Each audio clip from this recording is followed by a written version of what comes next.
Snow covered the mountains like a thick white blanket.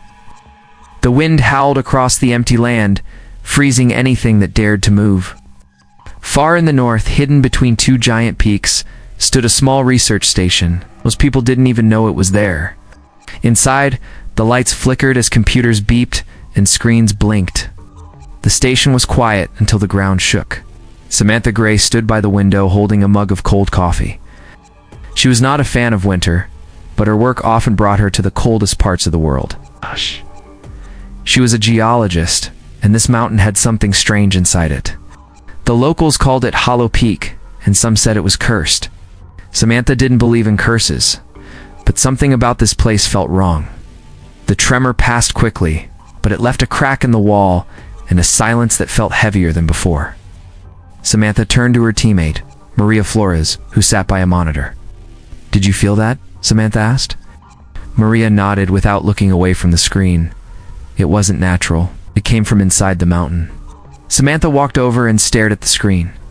The signal looked like a heartbeat, slow but strong. A signal like that should not come from stone. 2 hours later, a chopper landed near the station. Aaron Brooks stepped out, pulling his jacket tight. He was not a scientist. He was hired to protect the team. Former soldier, quiet and serious. He didn't like mountains, but he was good at keeping people alive. Inside the station, Dr. Leonard Hale joined the group. He was older, always calm, and always writing in his notebook. Didn't smile much. "I read the signal report," Leonard said. "If it's not a machine and not an animal, then what is it?" "No idea," Samantha replied. "But it's not stopping. The mountain is getting warmer." That caught everyone's attention. A warm mountain in the middle of ice and snow was not normal. They packed their gear and set out the next morning. The sky was gray and the wind sharp. The climb was hard. Snow fell heavy and rocks slid under their boots. After hours of hiking, they reached a wide ledge. Aria found something there, smooth black stone in the shape of a door. "It's not natural," she said. Samantha ran her fingers across the surface. There were carvings. Old carvings. Human carvings. They were not in any language she knew, but they looked like warnings. With a deep breath, they pushed the stone door open. It slid with a low sound, like something breathing. Inside was a dark tunnel going down into the mountain. They entered with lights in hand. The air was warm and wet. Walls were lined with strange marks. As they walked deeper, the sound returned. That heartbeat, stronger now. Suddenly, the tunnel opened into a giant chamber. It was not a cave, it was a room. A man-made room, old and broken, but clear in its design. There were stone columns, broken thrones, and the remains of a world long forgotten. Samantha walked to the center. There lay a large stone circle. In its middle, a metal crown rested on a stand. Dust covered it, but it still looked new. She touched it. The ground shook again, but this time it didn't stop. The mountain groaned above them. Maria screamed. The heartbeat was now a roar. Something was waking up. The mountain shook harder as dust and rocks fell from above. Samantha grabbed Maria's arm and pulled her back from the crown. The sound in the air grew louder, like a drum beating deep underground. The air felt heavy and warm, like something alive was breathing close by. Aaron raised his weapon and looked around the room. His eyes were calm but ready. "Something is moving," he said. Leonard stepped closer to the stone circle. His hands touched the carvings on the floor. "This place is not a ruin. It's a tomb. Or maybe a prison. No one builds a prison this deep unless they want to hide something big," Samantha said. They backed away from the crown and looked around the giant room. The walls were covered in old drawings.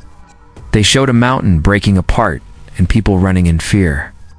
In the center of one wall was a picture of a tall woman wearing the same crown. Round her feet was a massive shape made of stone and fire. It looked like a beast, but not one made of flesh. It looked like a walking mountain. Aaron pointed at it. "That thing, what is it?" Maria's face turned pale. It was hers. She ruled it. "The queen," Leonard said. "She wore the crown. Hey, that thing obeyed her. She was not a monster. But maybe the thing she controlled was." Samantha looked at the crown again. "I touched it. And when I did, it reacted. It shook the mountain."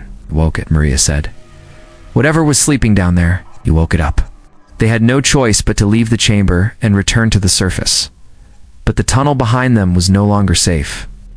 Rocks had fallen and blocked their way. They had to find another path. As they moved through the dark halls, strange sounds echoed through the stone. Loud cracks and heavy breathing filled the air. The tunnels were not empty anymore. The mountain had changed. They found a side tunnel that led down instead of up. Aaron wanted to wait and call for help, but Leonard said they had to understand what was happening. Samantha agreed. The only way to stop it was to learn what it was. Hours passed as they walked deeper. The walls were smoother now, not made by nature, made by hands. They found more carvings, or pictures of the woman and the beast. But something was different. In one image, the woman was crying. Her crown was broken. Beast stood alone, its eyes glowing red. She lost control, Samantha said. And sealed it down here, Leonard added. She used her life to trap it. They finally reached another large room. It was shaped like a circle with stone seats around the edges. In the center stood a glass coffin. Inside it was a body, a woman in armor. Her hands held a broken piece of the crown. It's her, Maria whispered. The queen. The mountain roared again. This time, something answered from below. The sound of chains breaking, the sound of stone moving.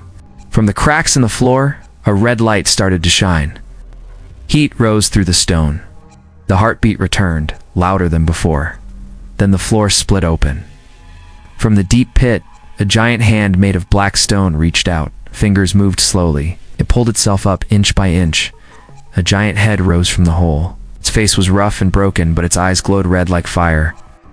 The mountain monster had returned, and it was looking for its queen. The monster stood tall inside the chamber. Its body was made of stone, smoke, and fire. Its eyes burned like red lights in the dark. The ground shook under its weight. Pieces of the roof fell as it moved its arms slowly. Its head turned toward the glass coffin where the body of the old queen rested. Samantha stood frozen, her eyes locked on the beast.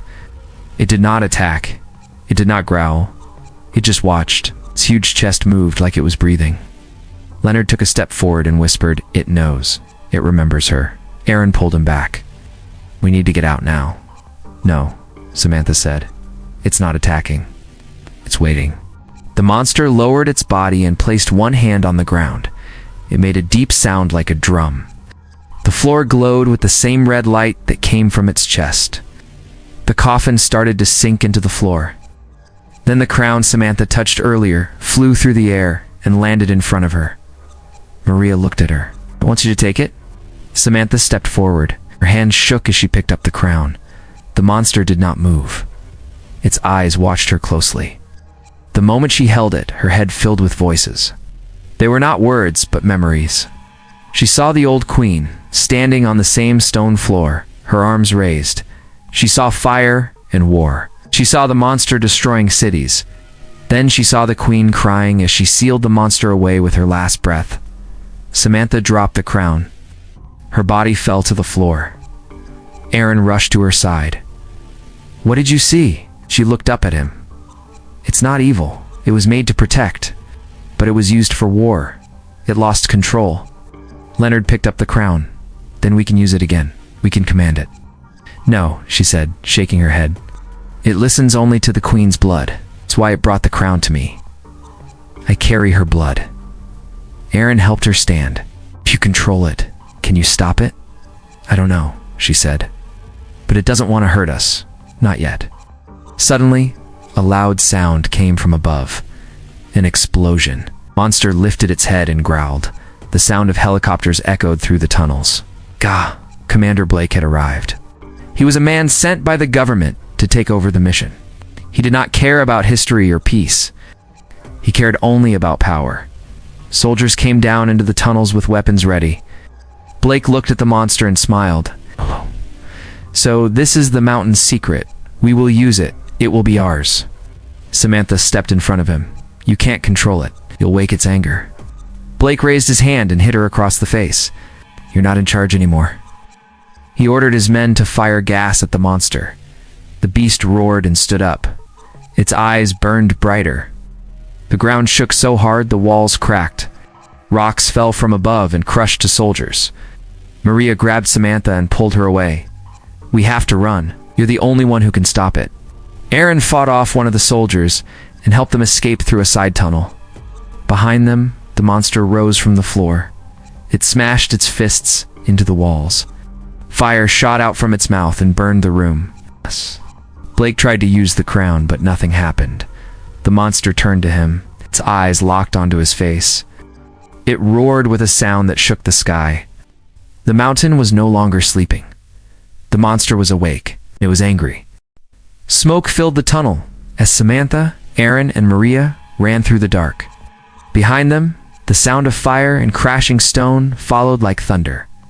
The monster had lost control. The mountain was falling apart. The once silent place was now a war zone. They reached a metal door deep in the wall. Maria used her tools to unlock it. It opened into a long hallway with old machines and broken lights. It looked like part of an old human base. Dust covered the floors and walls, but it was strong and safe from the shaking above. Aaron closed the door behind them. He started it. Blake turned the monster into a weapon. Samantha sat down to catch her breath. It was not built for this. It was made to protect the old kingdom. When the queen died, it lost its mind. Now Blake is trying to force it to obey. Maria looked at Samantha. Shh. It gave you the crown. That means something. You are the only one it listens to. Samantha touched the crown. It still glowed with red light. She felt its heat in her hands. If I wear it, I might stop the monster. But it could also burn my mind. Leonard appeared from the shadows. He had followed them. His eyes were sharp and filled with wild thoughts. You must wear it. The crown is the key. The queen did it before. You must do it again. Aaron stepped in front of Samantha. You betrayed us. You helped Blake. Leonard laughed. I did what I had to. I want to learn that creature is the most powerful machine ever made. I will not let it die before I understand it. Samantha stood up. You don't understand. It's not just a machine. It has feelings. It remembers pain. It remembers being used. Leonard stepped closer. Then use that pain. Point it at our enemies. Let it burn them. Maria pulled out a small device and aimed it at the crown. You can see its signal. The crown is sending a link to the monster. I might be able to guide it, but only if you connect with it fully. Aaron looked at Samantha. You don't have to do this alone. Samantha took a deep breath and placed the crown on her head. A wave of heat filled her body. Her eyes turned red for a moment. She saw flashes of the past. Old Queen standing on a tower. The monster beside her like a loyal dog. And war. Fire. Death. She fell to her knees, shaking. It remembers everything. Queen's love. The betrayal. The last war. It does not trust anyone. Suddenly a loud boom shook the hallway. A wall cracked open and soldiers rushed in. Blake walked behind them, holding a weapon in his hands. You think you can control it better than me? Samantha stood tall, the crown glowing on her head. You made it angry. You turned it into a monster. Blake raised his weapon. Step aside. I will finish what you started. But before he could fire, the monster crashed through the ceiling. It roared and landed on the floor, crushing 2 soldiers under its feet. It looked at Samantha. The floor shook as the beast took a step forward. Samantha raised her hand. Stop. Look at me. I'm here. The monster paused. Its eyes stared into hers. The red fire in them grew softer. Blake screamed and fired his weapon.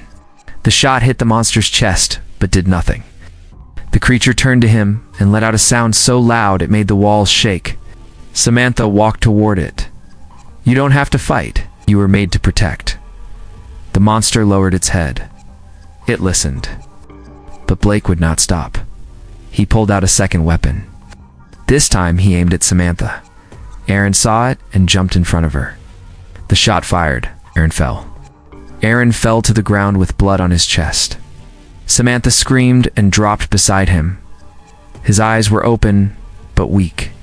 He tried to speak, but no words came out. She held his hand tightly as her tears hit the floor.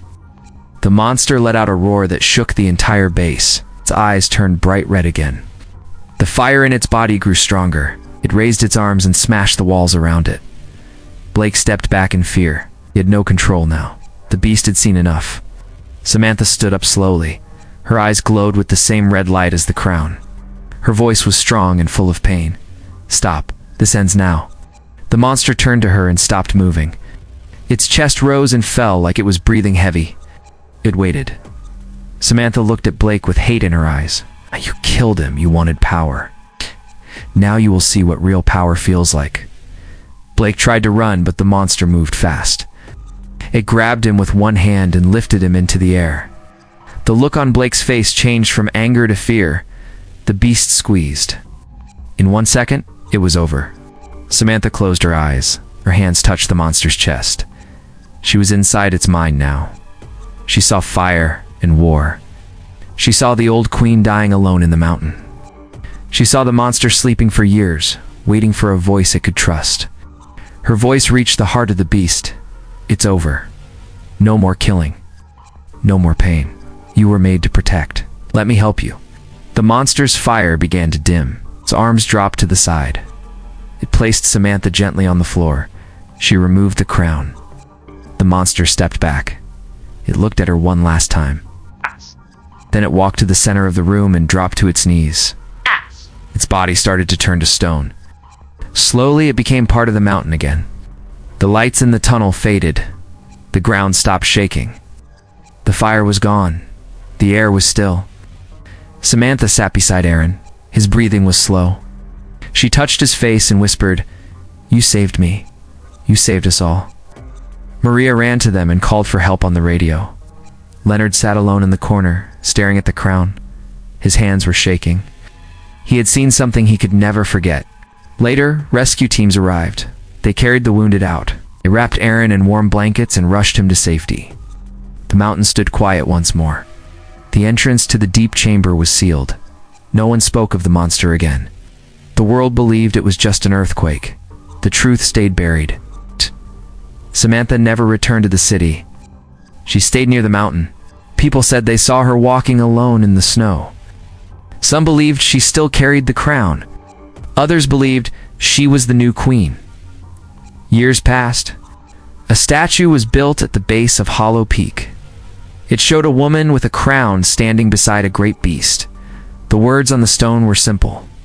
She did not rule with fear. She ruled with courage. The mountains slept, and the queen watched.